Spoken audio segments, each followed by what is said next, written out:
Tonight on CTV, Tony Frank sat down and spoke to student media. Hear what he had to say about parking on campus and Hughes Stadium. Plus, homecoming was this past weekend. See what CSU had in store for the big parade on Friday.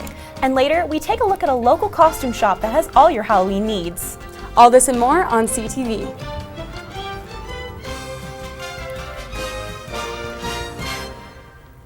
Good evening, Rams. I'm Sierra Symes. And I'm Madison Sloan. Welcome to tonight's episode of CTV. A female student riding her bike was hit by a Chevy Silverado this Tuesday afternoon, just south of the Hartshorn Health Center parking lot on campus. The accident occurred around 2 p.m. when the driver of the truck was exiting the health center Z lot. Witnesses say there was no blood on the scene. Keep checking thecollegian.com for updates. Fort Collins' population is rising rapidly, and a need for a solution may come in the form of Hughes Stadium. Student media sat down with President Tony Frank to discuss some hot topic issues. At the administration building, issues of student housing and Hughes Stadium came up in a Q&A with CSU President Tony Frank. We can work to develop higher density student-oriented housing that hopefully is situated either within walking distance of campus or close to mass transit lines, things of that nature, that allow us to address parking issues, address our carbon footprint as a university, all those sorts of things. Another issue that came up was the late Hughes Stadium. Does it really make sense to let Hughes sort of sit for the 40-year period of the bonds on this project, just in case in year 38 and 39, you needed to dip into that? And I think that's a valid question. The original plan was to keep Hughes around until the new stadium was financially stable. Does that mean we have enough in the way of land buffers that we feel comfortable entering into a discussion about Hughes now and putting that land to work, if you will, or into use for the community, the campus? And the board's response to that has been, sure, we're willing to consider that. Hughes Stadium could be the solution to student housing demands. That land, or perhaps to exchange that land for a piece of land that might make more sense for higher density housing. Frank says the next steps for the stadium use will be decided after listening to the Fort Collins community and the Board of Governors. Gas prices continue to drop across the country, where 49 of the 50 states saw prices fall last week less than 6 cents. In Fort Collins, prices have dropped nearly 7 cents per gallon in the last week. The current city average is at $2.33 a gallon, 86 cents lower than a year ago. To all the students looking for even cheaper gas, the Costco gas station on Harmony in Timnath has the lowest prices, currently at $2.06 a gallon. And Thornton officials are developing plans to build a pipeline that would move water from the Poudre River to Thornton's water treatment plant almost 60 miles away. The river in North Fort Collins could deliver up to 14,000 acre-feet of water per year to the city of 127,000. The big straw is what some water providers are calling the project, which isn't expected to be operational until 2025. Thornton has been trying to obtain Poudre River water since the mid-1980s. Colorado State University celebrated 101 years of homecoming this year. Events were held throughout last week, and they included the annual parade to kick off the weekend festivities. This past Friday, roads across Fort Collins were shut down to harbor the CSU Homecoming Parade. Colorado State alumni, students, families, and Fort Collins residents gathered to enjoy the annual event. CSU sophomore Jessica Ralston explains why being a part of this tradition is such a unique experience. It's just a really great experience. I'm really excited to be a part of it and have the chance to hang out with other CSU students and other members in the community. It'll be a lot of fun. I'm pretty excited. The event included floats from campus organizations, local businesses, and nonprofit organizations from all over the city. Nikki Godwin, a CSU junior, explains why she thinks the parade is one of the best homecoming traditions the university offers. I think that the CSU Parade is such an amazing event that the school throws on for homecoming, because we all get to be creative and build a float together as a team, and I think that's super awesome. And then also it establishes a community within Fort Collins. It's kind of like a kickoff to the weekend. My parents come every year and I love seeing them, and being in the parade is so much fun and seeing everyone, so I really enjoy it. The parade kicked off the celebration of 101 years of homecoming, and hopefully many more. The parade was followed by Friday Night Lights, which included a bonfire, pep rally, lighting of the A, and fireworks. Saturday was the annual homecoming game, which sports anchors Rachel Vigil and Grace Reeder will discuss later in the show. Biology is CSU's largest major with more than 1,400 students, and chemistry is one of the university's top-rated programs in both teaching and research. Both departments do not have their own buildings, but that's about to change. Reporter Sammy Sposato has more. Discovery begins here.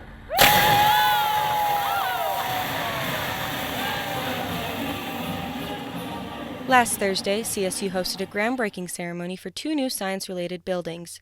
A new biology building and a chemistry research building will be east of the anatomy and zoology building. Students voted to provide funding for the construction of the biology building that is estimated to cost up to $75 million.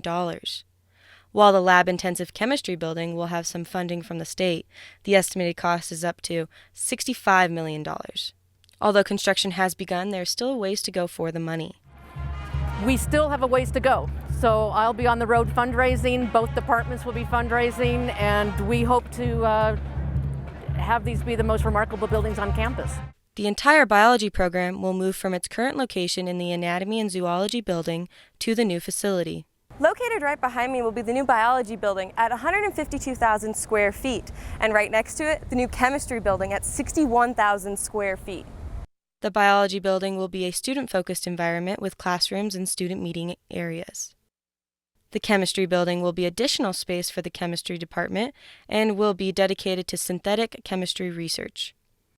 President Tony Frank was at the groundbreaking ceremony and is excited for the new buildings. Well, it's a wonderful day for CSU. These two departments are so central to what the university's history has been and to what students take today. And to have both of these buildings coming up at the same time is really a remarkable opportunity for the university.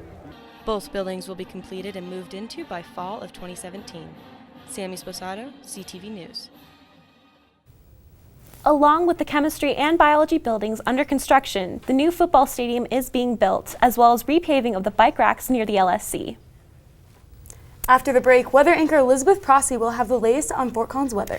And later, Rachel and Grace will have a sports update. Stay tuned. Tune in to KCSU, your student-run radio station at Colorado State University. Live 24 hours a day, every day at 90.5 FM and kcsufm.com. Live local new music now, and news, talk, and sports. KCSU, the radio voice of Colorado State, on the air since 1964. You're watching CTV, produced by Colorado State University students, bringing you news, weather, sports, and entertainment from campus and beyond. CTV live Monday through Thursday at 7 p.m. on campus and Fort Collins on Channel 11. Repeats at midnight, 8 a.m., noon, and 2 p.m.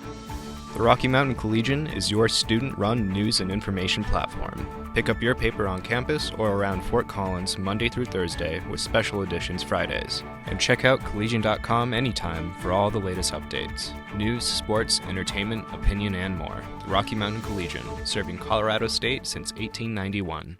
Welcome back, Rams. I'm weather anchor Elizabeth Prossi with your latest weather update. Now, last week I mentioned how warm and dry we have been here in northern Colorado, but I also mentioned that things can change in the weather world, and they finally have. And that is thanks to the MJO, the Madden-Julian oscillation that has finally awakened. And what it deals with is rain from the Pacific Northwest and is bringing us our first storm of the season. So that's why this evening we're going to see a few rain showers cooling down into the 50s. At the higher elevations, though, you will see that snow start to form. Overnight lows, though, we're looking at 36 degrees in Tarry, Gunnison. You're going to be 34. We've got 40s and a 51 degrees in Pueblo along the I-25 corridor. Lyman, you're going to be at 42. A little bit warmer, though, in Lamar, 50 degrees for this evening as that cold front moves through. Now, for your Wednesday, you know those rain boots that have been sitting in your closet collecting dust? We can finally bring them out. You're going to want to grab your umbrella, too, and a light jacket. It will be a cold and wet Wednesday for you. We're going to be starting out the morning, though, in those 40s, 46 degrees at 8 a.m. And then we've got a breeze from the north around lunchtime, still staying cool in those lower 50s.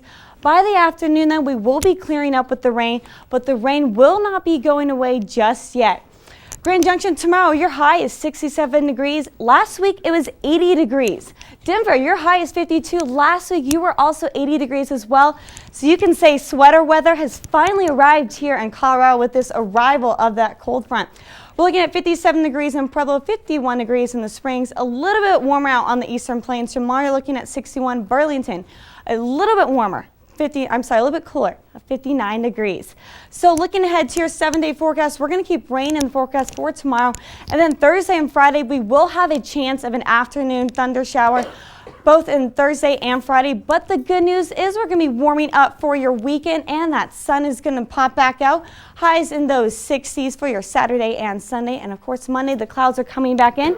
So a great chance to go out, maybe grab a pumpkin at the pumpkin patch, because Halloween is coming up next weekend. And speaking of Halloween, that is when we typically start to see snow, because I know you've been wondering, when are we going to finally start seeing some snow? Well, the NOAA released their winter weather outlook just last week, and here in Fort Collins, we're looking to be right around average for temperature-wise for this winter. But the temperature in the Pacific Ocean right now is 2 degrees above normal, and that is causing El Nino to strengthen. Now, what a strong El Nino means for us here in northern Colorado is El Nino actually splits the jet stream into a northern portion and a southern portion. And depending on how far south that southern portion dips, that depends on how much moisture we will receive this winter. As you can see, the southern part of Colorado is right now expected to be a little bit wetter than us here in Fort Collins, but we will see just as long as that El Nino continues to strengthen. Right now is the strongest El Nino since 1950, besides the 1997 El Nino, and that is pushing the jet stream, the southern part, a little bit further south, so we are seeing a less chance of a wet winter, but overall, still going to be a nice winter for us here in Fort Collins. Now, don't to worry, because snow season will still be a good one.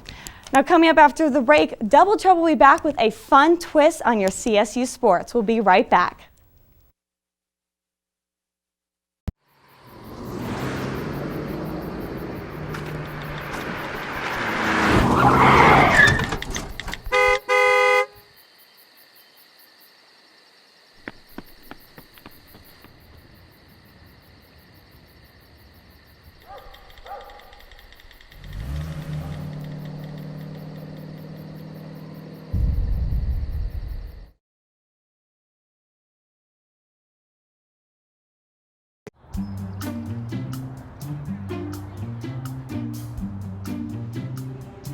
Don't worry, 74 people were picked before me in the NFL draft. To fight childhood obesity, United Way and the NFL are helping kids play at least 60 minutes a day. Okay, time for the team obstacle course. Yay! What this place needs is more healthy kids. To get involved or donate, go to unitedway.org/play60. Now I get it. Good evening, and thanks for tuning in to Double Trouble. As Sierra likes to say, we're Rachel. I'm Rachel Vihil, and this is Grace Reeder. And we know you're excited to hear what we have to say about sports. But first, let's get to know some of CSU athletes, and maybe not in the most serious way. Check it out. Hi, my name is Alexander Paletto. I am a sophomore middle blocker. If I could be an animal, I would be... that's a hard one. Maybe like a cheetah, because they can like go really, really fast. Or a kangaroo, because they can jump.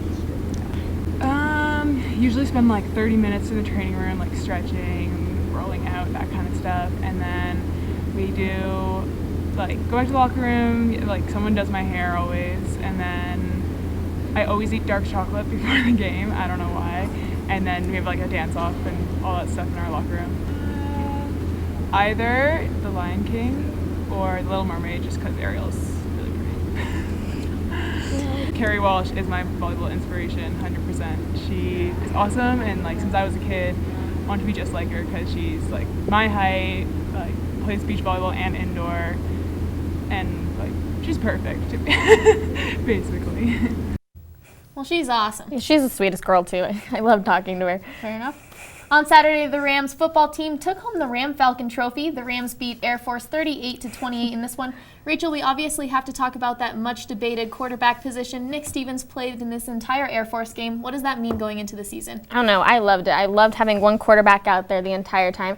I think it gets a little bit confusing for both quarterbacks. It almost turns into a competition, it seems like, so I was really happy that just Nick Stevens was out there.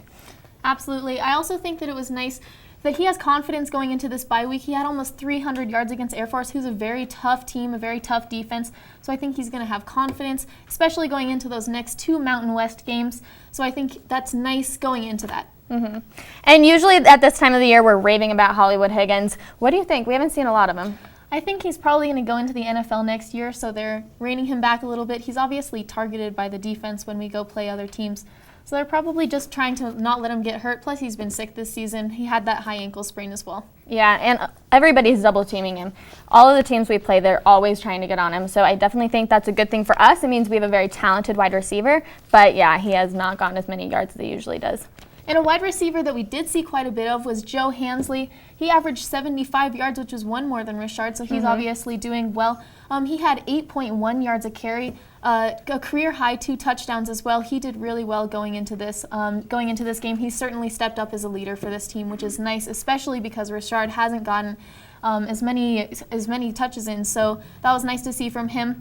He definitely come out last year. I remember hearing about him, but he wasn't that star player. And now he's kind of the go-to guy, and I've really enjoyed seeing him out there. Yeah, he had his 9th and 10th career reception in this game, so he's certainly stepping it up. But the Rams have a bye weekend this weekend, so rest your voices for that game against San Jose State on Halloween. That's going to be spooky. And the men's basketball team is starting to prepare for their upcoming season. Practice started last week for the team, and Teal Daniels and Joe Deciman are playing big roles as they are the only returning starters from last year. Losing J.J. Avila, Daniel Bejarano, and Sam Kidd will be an adjustment for the team, but we cannot forget about guards Gian Clavel and John Gillen. Clavel averaged 9.2 points per game last year, and Gillen was named the 2015 Mountain West Sixth Man of the Year. With this team, CSU was predicted to finish 7th in the Mountain West. Grace, what do you think of the rankings? Well, I certainly hope that we're not 7th in the Mountain West, of course. Boise and San Diego State are on the top of that list, but we'll see. Yeah, and for the last 4 years that we're ranked lower, we've always ranked higher, so we'll see how it goes. After the break, we'll be back with very funny Nicole Conklin. Stay tuned. Me and my boy Matt had it good. He had catnip that was off the hook. But one day, he brings a girl home, and she's allergic to cats. Every sneeze was a nail in my coffin. Now I'm in a shelter. It's decent, but they don't even have Wi-Fi.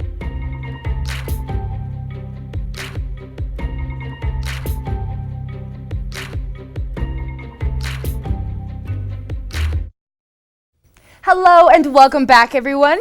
Nicole Conklin here with your entertainment news. 'Tis the season of pumpkin spice lattes and spooky decorations. Halloween is just around the corner, which means costume season is upon us.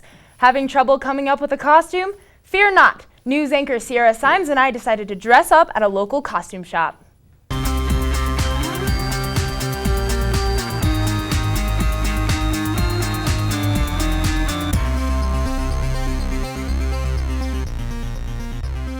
What's up, everyone? Nicole Conklin here with co-anchor Sierra Symes. Don't you mean the Mad Hatter? Arithmetic.